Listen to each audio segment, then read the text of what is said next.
이번 주는 빅 이벤트들이 많이 예정돼 있습니다. 그중에 시장의 최대 관심사 가운데 하나, 아마 중국의 양회가 되지 않을까 싶은데요. 과연 올해 성장률 목표치를 얼마나 제시할지에 시장에 관심이 모이고 있고요. 또 이번 양회가 끝나면 더욱 강화된 국가기밀보호법과 반간첩법으로 이 시진핑 체제를 더욱더 공고히 할 것이란 시각도 커지고 있습니다. 중국 경제 의존도가 여전히 높은 우리 경제, 그리고 또 증시 입장에서는 상당히 중요한 문제가 아닐까 싶은데요. 오늘은 이 문제를 주제로 얘기 나눠보겠습니다. 도움 말씀에 한국경제신문의 한상춘 논설위원 나와 계십니다. 안녕하십니까? 네, 안녕하십니까? 자, 우선 지난 주말 사이 연준 인사의 YCC, 즉 수익률 곡선 통제 발언에 의해 미국 3대 지수가 추가적으로 상승했다. 이런 평가들이 있는데 어떻게 보셨습니까? 네, 시청자 여러분 3일 연휴 잘 지내셨습니까? 네, 예. 3월 달에 어떻게 예. 보면 증시 입장에서 첫날인데요. 이달은 아주 굵직굵직한 일정들이 많죠. 예, 그렇습니다. 이란 총선 문제라든가 중국의 양해 문제라든가 그리고 5일에는 슈퍼 화요일 예, 문제 그렇죠. 그리고 미국의 3월 FOMC 문제 원래 금리 인하가 기대됐던 시점이기 때문에 예. 그리고 사실 오히려 불확실한 일정들의 3월 달 일어날 수 있는 문제가 굉장히 중요한 문제인데요. 제2의 금융위기 문제 미국에 지금 뉴욕 커뮤니티 예, 그렇죠. 뱅커크 문제 주가가 굉장히 많이 떨어지고 있죠. 그래서 SVB 사태가 발생한 지 1년 되는 시점에서 이 문제가 굉장히 중요하고요. 예. 일본이 디플레 선언한 지가 지금 한 40년 가까이 됐습니다는 이거 탈출하는 문제. 이 문제도 아마 굉장히 큰 문제이지 않냐 생각합니다. 그리고 이스라엘과 하마스 간의 어떻게 보면 정전 문제, 예. 우크라이나와 러시아 간의 어떻게 평화합성 문제 이런 확정되지 않는 일정이 3월 달에 굉장히 중요한 변수가 되겠다는 걸 말씀드리겠습니다. 예. 그런 과정에서 새로운 이론을 좀 한번 말씀드리죠. 우리가 금요일에 장단기 금리 역전은 경기 침체다. 이게 적용되지 않는다. 이 이론을 창시했던 캠벨 하비 듀크 교수가 굉장히 당혹스럽다 하는 예. 이 문제를 그렇습니다. 왜 그러냐면 지금 이제 경제는 굉장히 좋지 않습니까? 미국 경제가 붐프레이션이라고 얘기 날 만큼. 그렇죠. 근데 채권 시장의 장단기 금리는 단고 장제 현상이거든요. 그러면 경기 침체다. 그럼 실물 경제는 종전에 관계없이 붐프레이션이 된데 예. 사실 채권 시장은 단고 장제 경기 침체니까 시장에 그만큼 혼선을 처리하고 경제 정책의 운영에 혼선을 처리하거든요. 그렇죠. 그런 과정에서 미국의 페드에서 윌러 이렇게 아시겠지만 페드 내에서는 가장 활발하신 분이죠. 예, 그렇죠. 이분이 미국판 수익률 곡선 통제 방송. 아마 시청자분한테는 일본의 YCC 문제 이거와 이렇게 잘 아실 거로 생각합니다. 예. 이런 과정에서 이걸 좀 수익률 곡선 통제를 하겠다. 어떻게 하냐? 단기채를 매입한다. 그러면 시청자 여러분 단기채를 매입하면 시중에 돈은 공급하겠죠? 예. 그럼 단기채 매면 채권 가격 올라가겠죠? 금리는 떨어지죠. 단기채 금리는. 그렇죠. 그러면 지금까지 단고 장저거든요. 단기면 높고 장기면 낮은 단고 장저 경기 침체인데 예. 자 단기채 매입하고 단기채 금리를 떨어뜨리니까 단저 장고 그러면 경기 회복이죠. 그러면 실물 경제 차원에서 붐프레이션 경기 호황 그다음에 채권 시장에서도 단저 장고 서로 맞떨어지죠. 예. 시장의 혼선 제고 경제 혼용 제고 이 얘기가 가장 큰 뉴스였습니다. 아마 국내 언론에서는 제시하지 못하고 있는데요. 사실은 그렇습니다. 단기채를 매입하면 증권시장 입장에서 어쩌냐 하면 돈을 그만큼 공급하죠. 그렇죠. 그러면 시장 입장에서는 3대 지수가 올라가게 되겠죠. 채권 금리를 아까 보여주었습니다는 예. 채권 금리가 그래서 떨어진 겁니다. 그래서 많은 사람들은 PCE 물가를 얘기하고 있는데요. 그건 예상치에 부합되죠. 그렇죠. 그리고 인플레가 안정 추세에 있으니까. 근데 윌러 이사의 이 발언이 미국판 YCC 발언이 더 큰 호재다 이렇게 됐습니다. 예. 또 한 가지 임시 예산이 3월 1일 날 이렇게 있죠. 이걸 아주 단기로 연장시켰습니다. 그래서 긴급한 사항이 아니면 3월 8일, 그다음에 안보와 관련된 사항은 3월 20일 분리로 연장시켰거든요. 근데 시청자 여러분 여기에 3월 1일서부터 3월 8일까지 연장시킨다.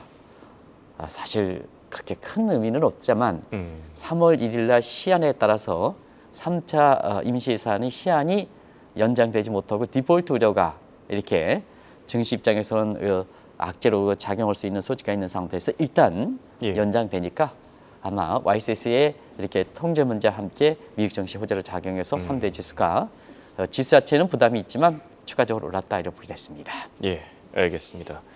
그리고 이번 주에는 역시나 최대 빅 이벤트 가운데 하나죠. 중국에서 양회가 오늘부터 개막합니다.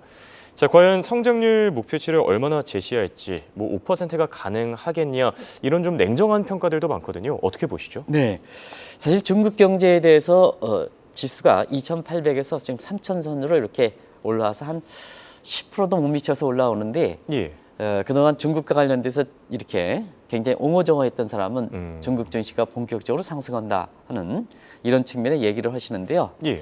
세계 증시는 전부 사상 최고치를 기록하고 있습니다. 그렇죠. 미국 증시가 엄청 많이 올라갔지 않습니까? 그러면 상해 지수에 중국 자체 요인에 의해서 중국 증시가 올라가는 게 아니라 사실 미국 증시 그리고 일본 증시 사상 최고치 여기에 영향에 따른 중국 지수의 상승폭 이외에 예. 나머지 변수에 대해서 중국 내부적으로 중국 증시가 상승했느냐 이 문제를 따져줘야 되거든요. 그렇죠. 그런 측면에서는 중국 내부적 문제는 그렇게 크게 개선되지 않고 있다 이렇게 볼 때 있습니다. 그런 상태에서 오늘부터 양해 대회죠. 첫날에 뭐 가장 관심은 시청자 여러분 계획 경제이기 때문에 예. 사실 목표 성장률 어떻게 될 것이냐 하는 측면인데요. 5% 제시할 거로 이렇게 보고 있습니다. 이 수준은 목표치 제시한 1994년 이후에 작년에 이어서 가장 낮은 수치거든요. 예. 그리고 이 수치는 어떻게 해석하느냐 문제입니다. 중국 입장에서는 목표가 가장 낮지만 예. 서방에서 IMF라든가 이런 기관들이 올해 중국 경제 성장률을 4.3에서 4.8로 보니까 자 목표 성장률 5% 제시해서 그 목표 성장률 자체는 가장 낮지만 서방에서 보면 가능하겠느냐 하는 측면에서 너무 가혹이다. 이렇게 판단이 되겠죠. 예. 그럼 뭐냐? 왜 이렇게 목표 성장률을 서방에서 과격이 될 만큼 이렇게 높게 내놓냐 하는 측면에서는 아시겠습니다는 중국이 지금 아까 주가 상승에 올라가는 폭이 상대적으로 미국의 영향력에는 내부적 없다. 내부에서 무슨 개선 요인이 있습니까? 예. 지금 중국 내부의 문제에 대해서는 지금부터 인구라든가 자본이라든가 쭉 얘기하겠습니다는 서방에서는 중국 경제 쇠퇴론을 계속해서 얘기하고 있다고 보겠습니다. 지금 대선이 한참 진행되고 내일은 슈퍼 화요일 되고 있지만 예. 트럼프조차도 미국 경제가 중국에 대해서 앞선다 하는 쪽으로 또 바이든 정부는 1세대 30년 이상 앞선다 이렇게 얘기 나오고 있는 상태에서 중국에 대해서 자꾸 비관론이 나오는 상태거든요. 예. 그래서 파이낸셜 타임스라든가 폴 크루한 교수 같은 이런 분들도 중국 경제에 대해서는 중증 함정 문제 계속해서 입장을 저기하는 상태고요. 1년 전에 화제가 됐던 게 한국경제TV의 글로벌 금융 컨퍼런스입니다. 조만간 좀 다시 개최하겠습니다는 여기에 아마 시청자분도 기억하시겠습니다는 루비니 교수를 예. 초청을 했거든요.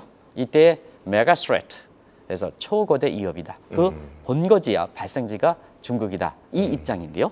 예. 루비니 교수도 이렇게 지금 1년이 지난 시점에서 이 입장에서 변하지 않고 있다 이렇게 됐습니다. 그래서 중국 주가가 2,800에서 3,000원 올라간 것이 예. 중국 내부적 요인에 의해서 올라갔다. 내부 문제가 개선됐다. 이런 식으로 해석하면 안 된다. 지금 미국이라든가 일본이라든가 사상 최고치를 기록하고 있다. 예. 그리고 한국은 미국은 어닝 서프라이즈가 4분기에 79%까지 올라갔습니다. 일본은 어닝 서프라이즈가 50%입니다. 예. 근데 한국은 22% 분대에도 불구하고 한국도 지금 2,700 이렇게 다가서는 상황이거든요. 그렇죠. 2,700 하거든요. 그런 측면에서 보면 중국 내부 요인에서 주가가 상승한다. 이런 쪽으로 해석하기에는 좀 상당 부분 잘못 해석할 수 있는 시각이 있다 하는 것을 말씀드리겠습니다. 알겠습니다. 자, 그리고 성장률 목표치 이번에 만약에 낮게 제시된다면 뭐 다양한 해석들이 나오지 않을까 싶은데요. 가장 많이 거론되는 게 인구 절벽 우려 아니겠습니까? 네, 중국 경제는 인구에 의해서 그동안 성장이 됐죠. 예, 우리가 그렇죠. 사회주의 성장 경로상 보면 그로스 패스에서 노동력 양뛰기 경제 투입에 의해서 그동 생산성에 의한 이런 단계로 내연적 성장 단계 되는데요. 시청자 예. 여러분, 중국의 지금까지 성장은 레이버 노동에 의죠. 근데 중국의 목표 성장률 제시하고 한 때가 그 영향을 미친 때가 2022년서부터거든요. 예. 그때서부터 중국이 61년 만에 처음으로 감선거로 나오고 있습니다. 그런 측면에서 보면 이번에 양에 대해서는 중계 성장률을 끌어올리는데 시청자 한번 보시겠습니다. 금리를 내려 돈을 공급해 구조 문제는 개선되지 않는데 그러면 캠플 주사뿐이 안 되는 거거든요. 그렇죠. 그러면 양해대를 거쳐서 구조 문제를 중국 경제 성장을 끌어올릴 수 있는 배경을 뭘까? 그런 측면에서는 사실 인구 문제에 대해서 좀 나름대로 이번에 양해대의에서 해결책을 제시해야 되지 않느냐. 예. 그럼 인구 문제를 해결할 때 어떻게 될 것이냐. 자, 중국은 지금 호덕제에서 그동안 일가구 한 부부당 한 사람 이에는 나머지 혼외 자식이 된가 뭐 이런 식으로 해서 혼외 자식이라는 표현이 되지 않겠습니다는 호적상으로는 혼외 예, 자식으로 그렇죠. 나오거든요. 사실 이 정도로 자기 자신인데도 자식인데도 불구하고 이렇게 이렇게 그 벌칙 때문에 그런 것을 하는데요. 자, 출산율 이제는 증산 대책으로 가야 되는 게 아니냐. 출산율 제고 대책으로 가야 되는 게 아니냐. 이건 양에 대해서 결정할 사항이거든요. 예. 아니면 자, 중국의 지금 젊은이들도 여러 가지 집값이라든가 뭔가 해서 한국의 MZ세대들보다 더 많은 부담을 갖고 있는 상태거든요. 그리고 취업률이 작년 8월 취업률 같은 경우에는 50%도 안 됐거든요. 예. 이런 상태에서 과연 정부의 출산력 제고 대책으로 해가지고 경제 성장률 떨어지는 것을 막는다. 이 대책이라면 얼만큼 실효성이 있겠느냐 하는 측면에서 자, 제레미 세겔이 얘기한 것처럼 해외에 있는 사람들을 좀 적극 유치해서 이민 정책이죠. 이민 정책을 해서 이 문제를 좀 대처해야 되지 않느냐 하는 이런 시각이 나오거든요. 예. 자, 출산율 제고도 그동안 출산 억제 대책에서 획기적인 정책 보내고요. 그다음에 적극적인 이민 대책, 밖에 있는 사람을 들어오겠다 하는 것도 이것도 굉장히 중대한 정책이거든요. 예. 그런 측면에서는 양에 대해 뿐이 결정될 사항이 없거든요. 그런 측면에서는 자, 성장률 제고에서 이런 대책이 나올 것이냐 하는 이 측면이 이번에 양에 대해서 경제 측면에서 굉장히 중요한 문제다 이렇게 됐습니다. 네. 그리고 중국의 인구 절벽 현실화, 사실 스태그플레이션 현상을 잘 설명해 주지 않습니까? 네, 사실 표를 가지고 그래프 예. 가지고 간단하게 지금 지금 김천 PD랑 같이 그래프 가지고 좀 말씀드리겠습니다. 자, 그동안 중국이 인구를 공급할 때는 저 눈에 익숙한 용어죠. 저 총공급 곡선 예. AS1이 AS2로 갑니다. 그러면 자, 밑에 성장률은 제고되죠. 그렇죠. 물가는 떨어지죠. 요게 세계 노동력에 중국이 공급할 때는 이렇게 선순환이 됐다는 얘기입니다. 세계 성장률도 제고되고 물가가 떨어지고 얼마나 좋습니까? 성장률이 제고되고 물가가 떨어지면 골드락스죠. 예. 자, 이제 상황이 반대됐습니다. 2020 반대됐습니다. 그러면 저 그래프에서 AS2에서 AS1으로 거꾸로 이동한다는 얘기입니다. 예. 세계 노동력 공급을 못한다. 그러면 AS2에서 AS1으로 좌초로 이동한다. 그러면 성장률은 거꾸로 떨어지겠죠. 그렇죠. 물가는 다시 올라가겠죠. 예. 그러다 보니까 세계 입장에서는 스태그플레이션이 되는 거죠. 중국의 인구 문제가 이렇게 중요하다 이렇게 보겠습니다. 예. 그래서 중국 자체뿐만 아니라 세계 노동력 공급이 어떻게 보면 주 원천이 입장에서 보면 자, 지금의 세계 경제 입장에서 자꾸 낙관론이 제시되지 않냐. 이 낙관론을 이렇게 지금 보완했던 것이 미국의 첨단 기술을 비롯한 생산성 문제가 중국의 노동력 공급의 감소 문제를 커버해서 현실적으로는 중국의 노동력 공급의 감소에 따라서 세계 경제에 미치는 충격을 굉장히 적게 나타나는 거지. 예. 만약에 미국의 첨단 기술에 의해서 생산성, 노동 생산성인지 자본 생산성인지 생산성이 제고되는 게 없었다면 지금 세계 경제 입장에서 스태그플레이션이 되는 거죠. 그렇죠. 그래서 이번에 중국이 이렇게 중요한 문제, 자국 입장마다 세계 경제 입장에서 세계 위상을 강조하고 위상의 헤게모니를 질 수 있는 이 인구 문제에 대해서 어떠한 대책을 내놓느냐, 양의 대책에서 굉장히 중요한 문제다 하는 걸 말씀드리겠습니다. 예.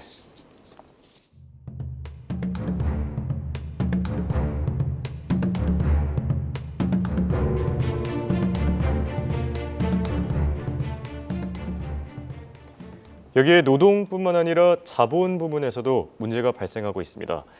특히 노동 장비율 그리고 자본 생산성이 떨어지는 점, 중국 경제에 큰 부담 아닙니까? 네, 중국의 자본적인 측면에서 내부의 국내 자본과 예. 미국의 자본 같은 해외 자본을 이렇게 나눌 때 사실 어느 것이 생산성이 높을 것인가 하는 측면에서는 우리가 사실 이 미국 자본은 자본만 들어가는 게 아니라 예. 거기에 따라서 기술과 같이 들어가는 거거든요. 인력과 그런 측면에서 보면 지금 미국의 인력이라든가 해외 인력이 빠진다 하면 중국이 아무리 국내 자본을 위해서 신규 투자한다 하더라도 전체적으로 자본의 생산성은 떨어진다 이렇게 보겠습니다.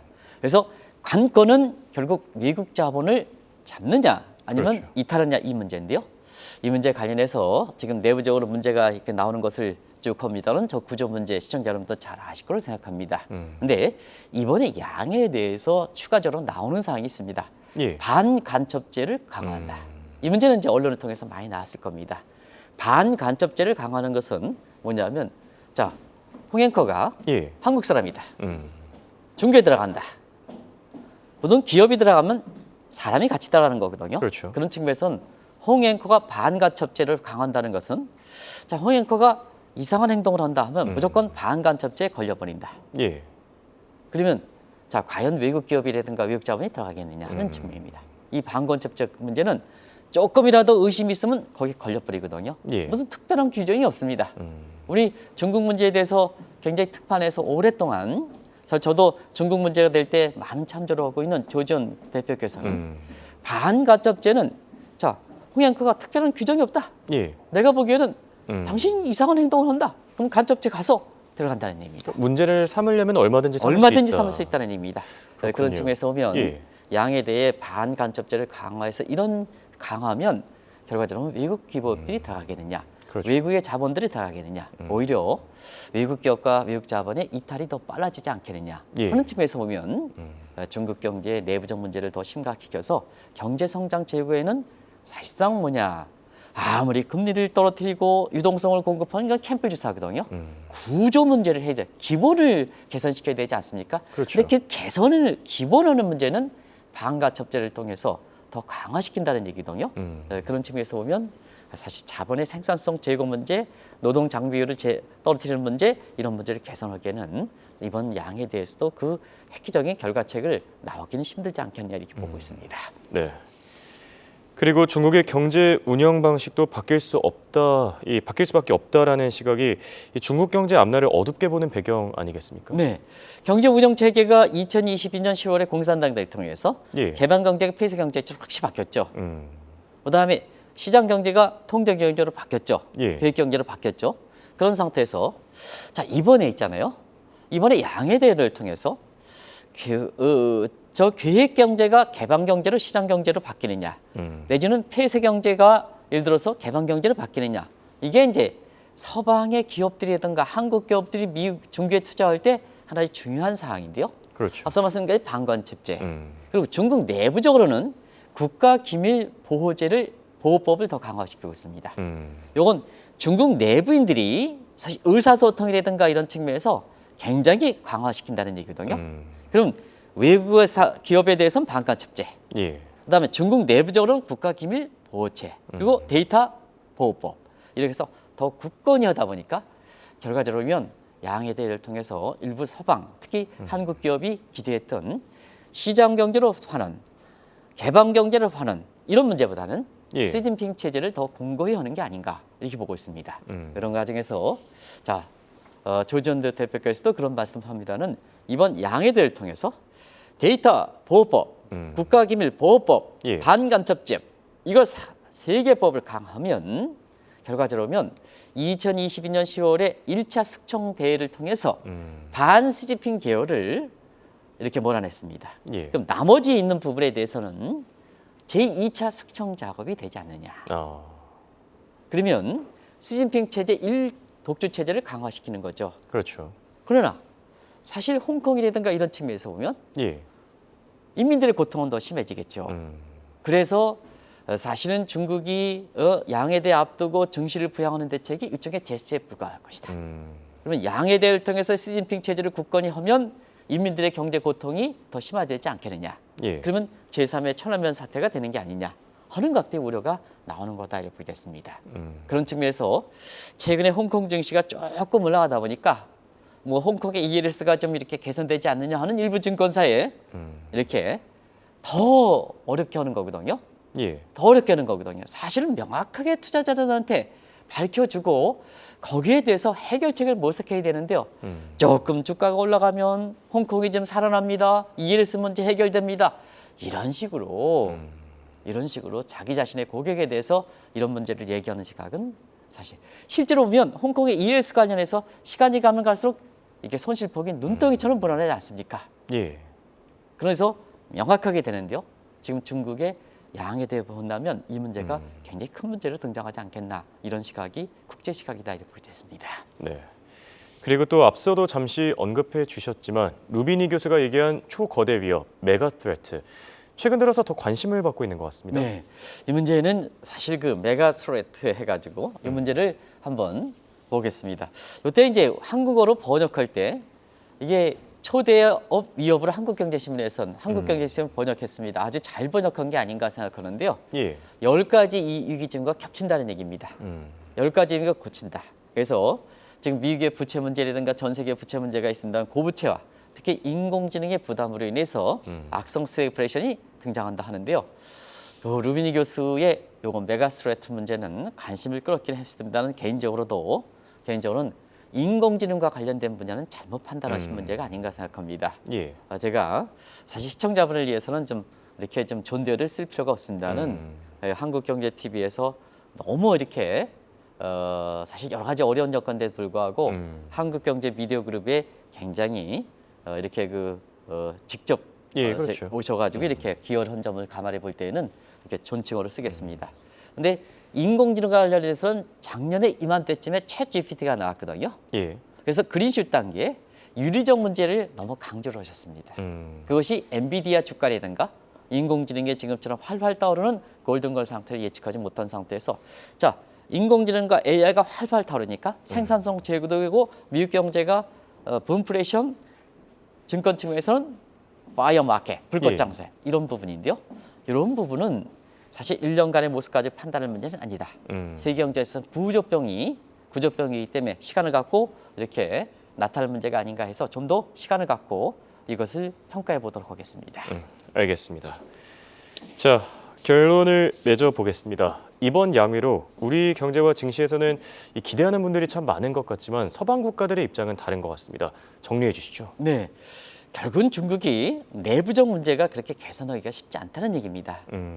예전에 개방 초기에서는 내부적 문제가 되면 통제권이기 때문에 이렇게 했습니다는 지금은 국가기밀보호법, 데이터보호법 그리고 반간접죄를 하더라도 사실 개방 초기에 통제력이 그렇게 강화될 수는 여러 가지 이렇게 그 누수구멍이 나옵니다. 예. 그런 상태에서 보면 중국이 시간이 가면 갈수록 이렇게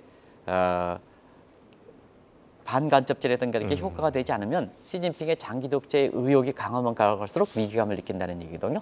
그럼 뭐냐? 결과적으로 보면 사실 시진핑이 극단적 행동으로 나갈 수가 있다는 얘기입니다. 그런 측면이 이게 서방의 문제다 이렇게 보겠습니다. 예. 그리고 지금 올해 양에 대해서는 미국에 대해서는 그렇게 얘기를 하지 않을 겁니다. 왜냐하면 사회주의 국가는 항상 남이 강할 때는 좀 줄이다가 그다음에 남이 약할 때는 파고드는 게 사회주의 국가의 전략이거든요. 전략과 전술 전략에서 예. 그런 측면에서는 지금 미국 입장에서는 자 올해 대선이 있죠. 그리고 바이든의 디리스킹에서 트럼프의 디커플링 정책 서로 상반된 정책이 나올 가능성이 있어 여기서 성급하게 이번 양해를 통해서 종전과 마찬가지로 미국에 대해서 입장을 표명하지는 않지 않겠느냐 이렇게 보고 있습니다. 이런 것이 이제 양에 대해 문제다 이렇게 보겠습니다. 예, 알겠습니다. 이렇게 오늘은 양회를 주제로 얘기 나눠봤습니다. 지금까지 도움 말씀에 한국경제신문의 한상춘 논설위원이었습니다. 대화 고맙습니다. 네, 고맙습니다.